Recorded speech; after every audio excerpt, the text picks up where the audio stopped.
안녕하세요. 부자경매 김인성입니다.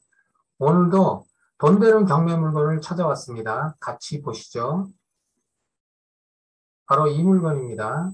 건물 외관이 깨끗하고 상당히 규모가 큰 건물에 속하는 다가구 주택입니다. 소재지는 안산시 상록구 이동 549-11, 토지 면적은 82.43평, 건물 면적 169.97평, 제시의 면적 22.99평. 제시의 면적이 요 옥탑에 보이죠? 감정평가액은 9억 6,188만 2,500원이고요. 이번에 최저 매각가가 2차의 차수가 2차인데 6억 7,331만 8천입니다.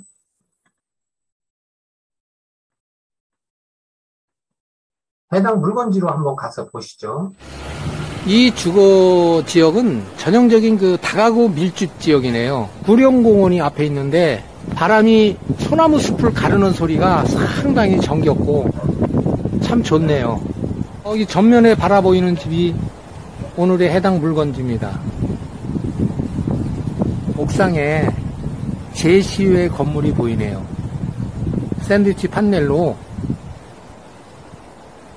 건물을 중축해서 세를 놓고 있는 그런 현황입니다. 바로 옆에 공용주차장, 무료 주차장이 있어서 주차 공간이 좋아야지 그만큼 건물 가치도 좀 높아지고 임대도 많이 잘 나가는데 주차 컨디션 상당히 양호하네요.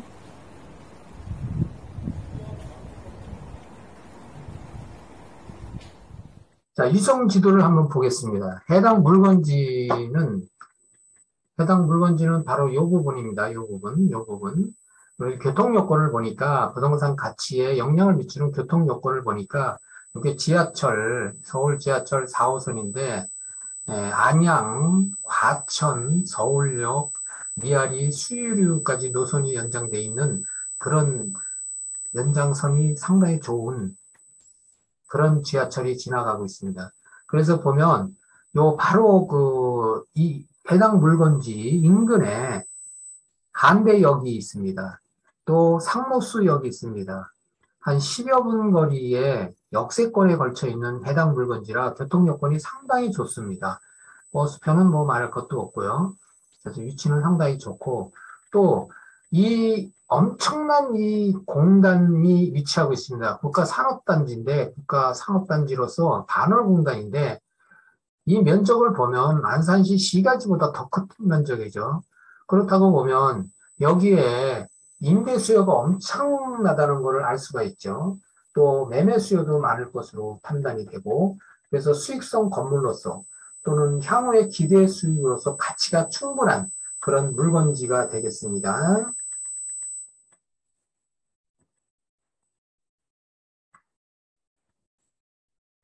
자, 요거는 감정평가서입니다. 근데 감정평가서를 보니까 이게 34억 2,469만 9,790원으로 통괄적으로 이렇게 나와 있습니다. 자칫 헷갈릴 수 있는 그런 부분입니다. 근데 이 부분은 건물 3동을 한 번에 이렇게 감정평가한 내용입니다. 그래서 해당 물건지는 이 금액이 아니라는 것을 말씀드립니다. 그래서 보면은 바로 이 부분입니다.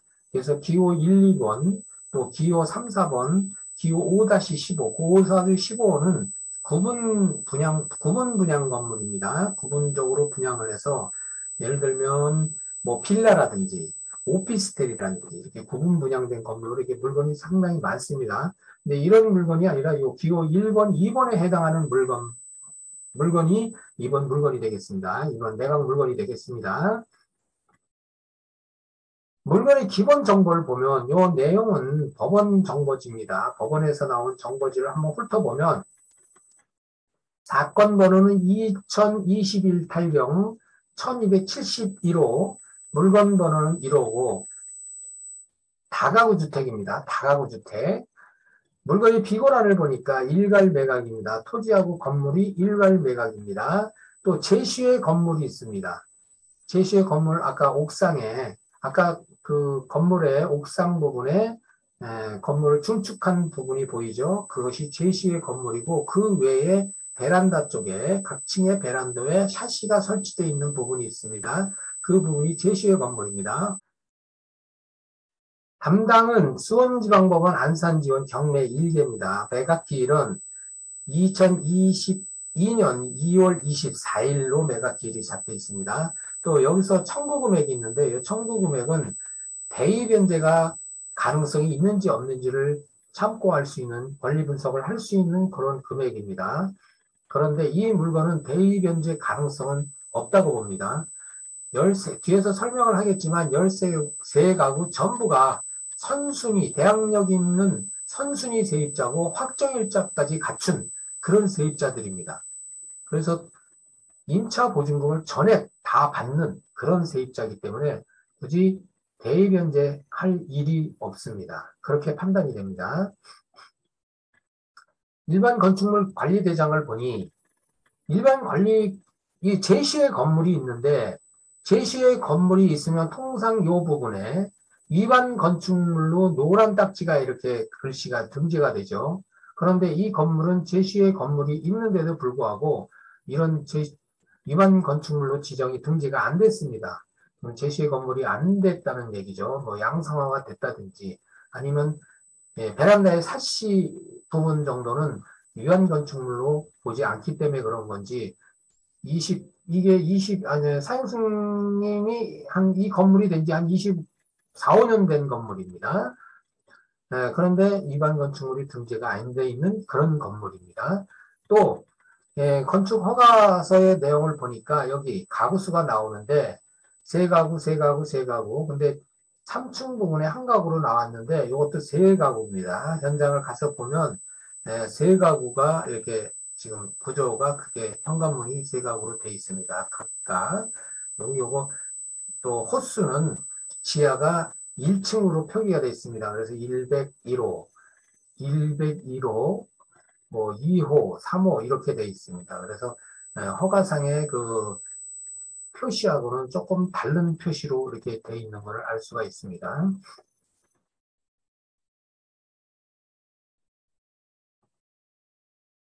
우리가 권리 분석을 하면은 아주 기본적으로 해야 될 부분이 등기부 등본이죠. 가장 핵심적인 거죠. 그래서 등기부 등본 각군한, 을군한, 뭐 표제부는 물론이고 잘 이제 검토를 해야 될 부분이지만 그 중에서 우리가 검토하는 부분은 말소된 권리가 어떤 권리고 또 살아있는 권리가 어떤 권리인지 파악하는데 이 주요 등기사항 요약표를 보면 한눈에 볼 수가 있습니다. 그래서 요거를 한번 파악을 해보면 여기 내용이 등기사항 요약은 증명서상에 말소되지 않는 사항을 간략히 요약한 거. 말소되지 않는 사항을 찾는 거죠, 우리가. 그래서 이런 권리가 여기에 있습니다. 그래서 살펴보면 소유자가 나오죠. 현 소유자, 이땡땡. 또 본 물건 해당지에 거주하는 걸로 이렇게 주민등록지가 되어 있는데 여기서 거주를 하지 않는 걸로 파악이 됩니다. 참고로 이 소유자는 미국 시민권자로 파악이 됩니다. 또 압류가 있네요. 갑구란에 압류가 있고 또 안산시에서 압류를 한 것입니다. 그래서 요 접수 날짜가 가장 빨라서 요게 말소 기준 권리가 말소 기준 권리. 또 강제경매 개시 결정이 있죠. 가압류가 있죠. 갑구란에 설정되어 있는 권리들입니다. 강제경매 신청은 요 채권자가 최땡땡이 임차인입니다. 임차인. 그래서 임차권 설정에 의해서 압류를 받아서 강제경매를 신청한 그런 내용입니다. 권리관계는 깨끗합니다. 인수받아야 될 권리는 아무것도 없습니다. 단 임차인은 13가구가 전부 다 선순위 임차인입니다. 그걸 파악하시면 됩니다.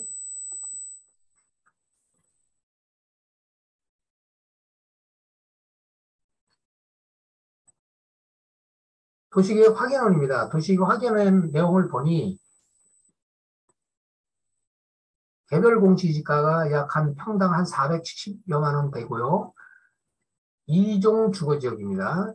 그리고 요 부분은 건축 허가된 건물, 이미 건물이 있는 건물들은 건축 허가상의 규제를 받기 때문에 해당 사항이 없다고 봅니다.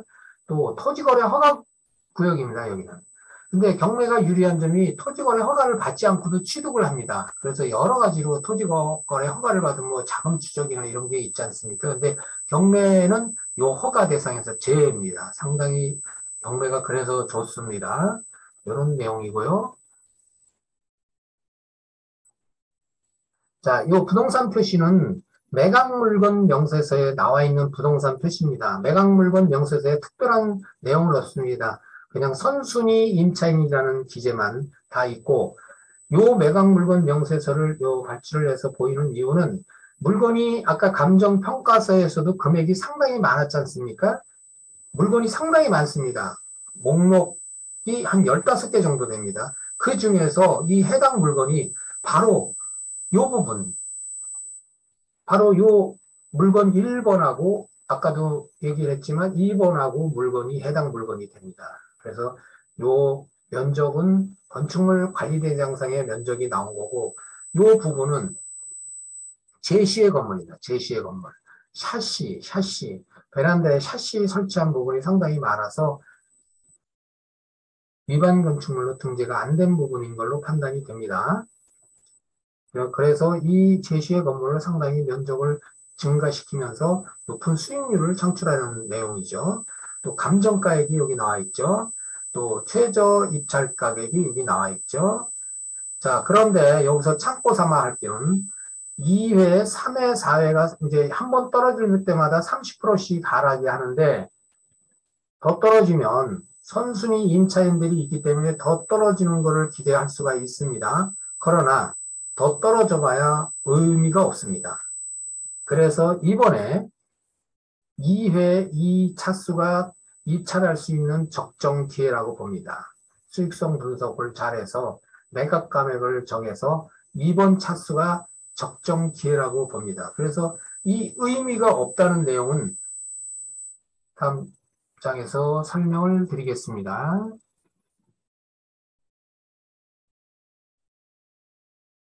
자, 요 내용은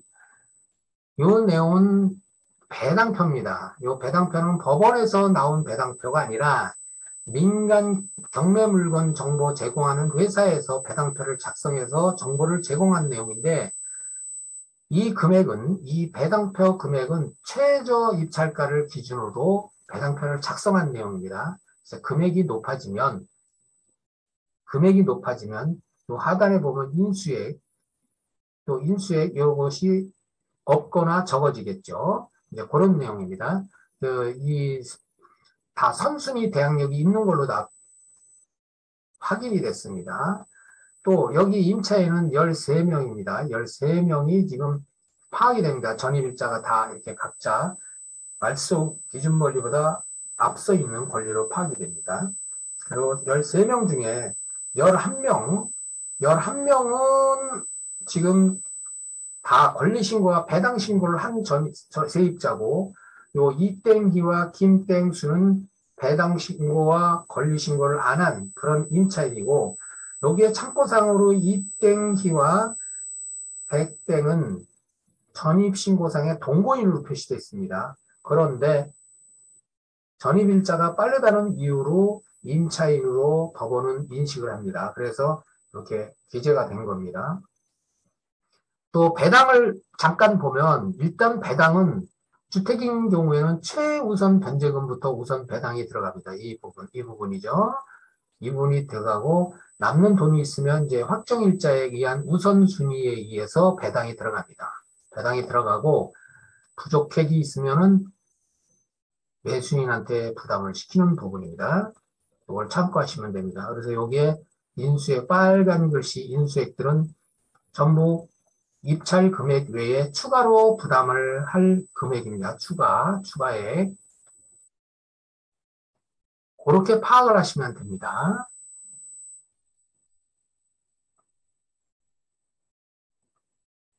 자, 이거는 전입세대 열람입니다. 전입세대 열람에 아까 방금 전에 백땡하고 이땡땡이 동거인으로 표시가 되어 있다고 그랬죠. 그렇지만 법원은 전입세대가 빠르면 일단 임차인으로 봅니다.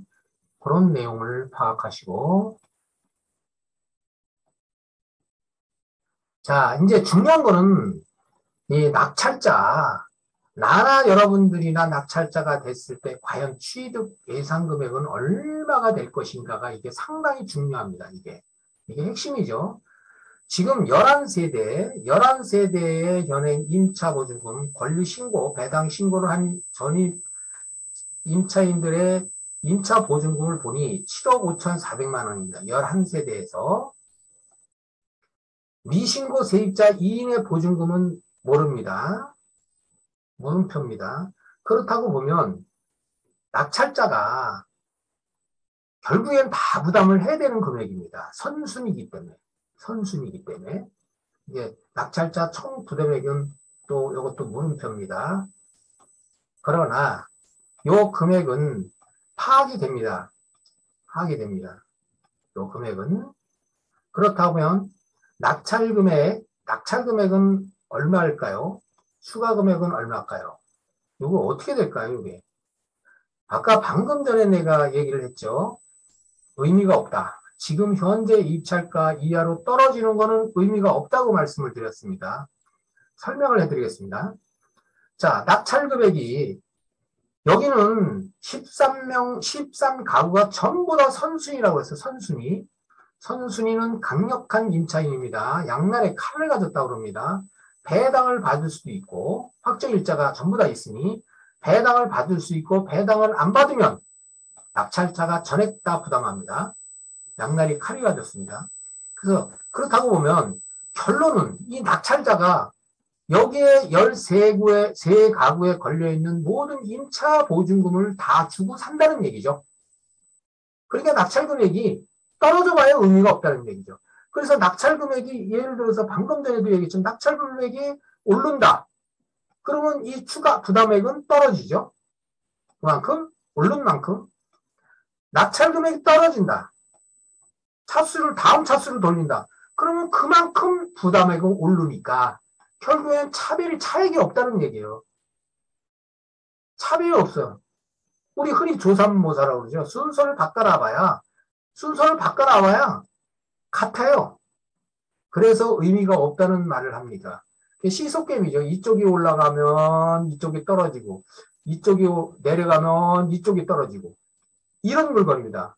좀 아주 희한한 물건이죠. 낙찰 금액이 차수가 떨어지면 금액이 적어져서 오히려 낙찰자가 이득이 있어야 되는데 이 물건은 이렇게 특수한 물건입니다. 왜? 13가구 전부가 선순위 임차인이기 때문에 이런 일이 발생합니다. 그렇다고 해서 이 물건을 버리냐? 그렇지는 않죠. 파악을 해봐야죠. 파악을 해보겠습니다. 자, 임대 현황하고 수익 분석을 한번 해보겠습니다. 임대 현황이 지금 여기 13가구의 총 각 층마다 이 정도 금액이 나오는데 총액을 추산에 예상을 해보니까 8억 3,400에 월 10만 원이 발생됩니다. 8억 3,400에. 그런데 이 임차보증금은 언제부터 언제까지의 그 임차보증금이냐 여기 나와 있죠. 2012년부터 2012년 7월 9일부터 2020년 11월 6일 사이에 임차보증금입니다. 한 1년 6개월 전이죠. 1년 6개월 전. 1년 6개월 전에 발생한 금액입니다. 그렇다고 보면 1년 6개월 지난 세월 동안 지금까지의 세월 동안 과연 우리 부동산 시장의 전세 시장의 임차 보증금이 상승을 했을까요? 보합세일까요? 하락했을까요? 그 여러분들이 판단을 내려보시기 바랍니다. 그게 이 매각가, 내가 낙찰가하고 향후에 낙찰을 받았을 때 이 임차 금액을 세를 놓는데 기준이 될 수가 있습니다. 중요한 내용입니다. 그런데 현행은 8억 3,400만 원에 이게 신고가 됩니다. 여기는 미신고자 2명을 포함시킨 겁니다. 그 미신고자 2명을 얘기를 하면 지금 신고된 호수를 보니까 지하 1개 호수하고 1층 2개 호수가 비어 있습니다. 신고가 지금 체킹이 안 돼 있습니다. 여기에 각 지금 현재 세입자가 4천만 원입니다. 지하 1층이나 1층이나 거의 비슷합니다. 1층이든 지하층이든 그 지하라고 해서 지하라고 볼 수 없기 때문에 그런지 다 4천만 원입니다. 그렇다고 보면 지금 비어있는 게 그러면 지금 미신고 권리자가 진성 임차인이라면 결국엔 4천만 원이 맥심이라는 얘기죠. 4천만 원이. 이 금액을 명도를 받을 때 이 금액을 이상을 얘기한다. 이건 가장 임차인일 가능성이 충분하다. 물론 이 금액도 가장 임차인인지 아닌지는 판단을 해봐야죠. 동거인을 임차인으로 해버렸으니까. 뭐 잘 파악을 했어요. 돈하고 곧바로 연결된 부분이다. 상당한 금액이. 자, 이런 내용입니다. 그렇다고 보면 지금 8억 3,400만 원인데 임차 보증금이 최저 매각 금액은 설명한 대로 요 금액입니다. 그러면 최저 매각 금액으로 낙찰을 받았다고 가정을 할 때 추가 부담금 예상액은 지금 1억 6,821만 원이 예상됩니다. 1억 6,821만 원. 요 미신고된 두 가구 포함 또 배당표에서 인수 금액을 포함한 두 금액을 포함한 금액입니다. 이 금액. 그래서 총액이 취득 예상 금액이 이렇게 산출이 됩니다. 8억 4,152만 8천 원입니다. 자, 비교를 한번 해보시죠. 비교를 한번 해보시면 자, 이 금액하고 쉽게 판단이 되죠. 제가 물음표를 했습니다. 여러분들이 이 물음표에 대한 답은 여러분들이 내리는 겁니다. 왜? 낙찰을 받기 위해서. 경매는 낙찰 받기 위해서 합니다. 공부 삼아서 하는 것이 아니고 연습 삼아서 하는 것이 아닙니다. 경매는 낙찰을 받아야지 돈을 벌든 잃든 재테크를 엄청나게 하든 그런 겁니다. 낙찰 받기 위해서 하는 것입니다. 제일 목표는 낙찰 받기 위해서입니다. 여러분들이 이 경매 강의를 듣고 또 많은 정보를 습득하는 이유도 다 낙찰 받기 위해서 합니다. 자, 이걸 낙찰 받기 위해서 여러분들이 수익성 분석을 한번 해보십시오. 이 금액과 1년 6개월 전까지 임차한 이 금액, 임대보증금이 상승할 가치가 있는 충분한 이 금액과 이 금액, 수익 분석을 한번 해보십시오. 이 물건이 좋은지, 나쁜지, 여러분들이 판단 내시면 됩니다. 이 수익 분석을 이렇게 하는 겁니다. 수익형 부동산은 철두철미하게 수익 우선입니다. 수익 우선. 그래서 향후의 부동산 시장의 상승으로 인한 기대의 수익은 차지해 두고 수익이 과연 얼마만큼 발생하느냐, 수익률이 몇 프로가 되느냐. 아, 내가 조금 더 많이 먹어야 되겠다 그러면 낮게 쓰는 거고, 조금 욕심을 내려놓으면 조금 높게 쓰는 거고, 그게 부동산 경매입니다. 그렇게 하면은 부동산을 쉽게 취득합니다. 자, 다음 화면을 보면, 요 내용은 국토교통부에서 가격을 지금 정보를 제공한 겁니다. 2021년 11월 22일, 불과 얼마 안 됐죠. 얼마 안 됐는데, 여기 면적들을 보면 지금 해당 물건보다 훨씬 적습니다. 이 물건들이. 건물도 그렇고, 토지도 그렇고, 적은데도 불구하고 9억 5천만 원, 9억의 거래가 되고 있습니다.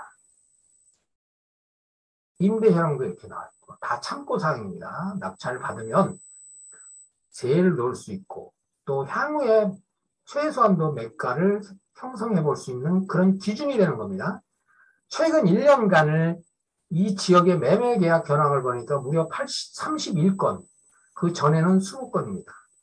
아까도 설명해 드린 바와 같이 이 지역은 상당히 매매 수요와 임대 수요가 많은 지역으로 판단이 됩니다. 그래서 좋은 물건이기에 여러분들한테 이 정보를 제공합니다. 앞으로 이런 물건들, 또 이보다 더 좋은 물건들 많이 찾아서 여러분들한테 정보를 제공할 것입니다. 경매를 통해서 많은 불을 재테크 하십시오. 여기까지입니다. 감사합니다.